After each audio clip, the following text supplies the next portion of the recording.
আমরা বড় গুনাহ নিয়ে ভয় পাই, কিন্তু ছোট ছোট অবহেলার গুনাহ নিয়ে কি কখনো ভাবি? অবসরে বসে সময় নষ্ট করছি, অকারণে হাসাহাসি, নামাজ দেরি করা, এই অবহেলাগুলো জমতে জমতে এক সময় পাহাড় হয়ে যায়।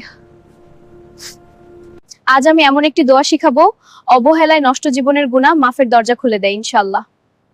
আমরা ভাবি এইটা তো ছোট ভুল, একটু দেরিতে নামাজ পড়লে কি হবে, আজ এক ওয়াক্ত কাজা, কাল 2 ওয়াক্ত, তারপর ধীরে ধীরে হৃদয় শক্ত হয়ে যায়। সবচেয়ে ভয়ঙ্কর বিষয় হলো অবহেলা করলে মানুষ অপরাধবোধও হারিয়ে ফেলে। যতই অবহেলা করি তো আল্লাহ দরজা বন্ধ করেন না। আল্লাহ বলেন, হে আমার বান্দারা, তোমরা নিজেদের উপর জুলুম করে তোমরা আল্লাহর রহমত থেকে নিরাশ হইও না। এটা কেমন দয়া! আমরা ভুল করি আর আল্লাহ অপেক্ষা করেন কখন বান্দা ফিরে আসবে। রাসূল সাল্লাল্লাহু আলাইহি ওয়াসাল্লাম আমাদের এমন কিছু জিকির শিখিয়েছেন, নিয়মিত পড়লে গুনাহ মাফ হয়।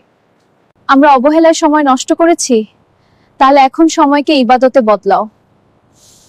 আল্লাহর দিকে ফিরে আসা সহজ হয়। ভাবো, আজ যদি মৃত্যু এসে যায়, এগুলো নিয়ে কি আল্লাহর সামনে দাঁড়াবে? এখনো সময় আছে, এখনো সুযোগ আছে, মন থেকে পড়বো। শুধু মুখে বললেই হবে না, আজ থেকে ছোট ছোট পরিবর্তন করো। নামাজ সময় মতো পড়ো, ঘুমের আগে 100 বার ইস্তেগফার, প্রতিদিন অন্তত 5 মিনিট কুরআন পড়ো, অকারণে সময় নষ্ট করো না। অবহেলার জায়গায় সচেতনতা আনো। হয়তো আমরা অনেক সময় নষ্ট করেছি, জীবন পার করেছি, কিন্তু আল্লাহর কাছে ফিরে আসতে কখনো দেরি হয় না। আজ থেকেই বলো আস্তাগফিরুল্লাহ। তোমার অবহেলার বছরগুলো মুছে দেবে এই দোয়া। রব্বি ইন্নী যালামতু নাফসি ফাগফিরলি ইন্নাহু লা ইয়াগফিরুজ জুনুবা ইল্লা আনতা।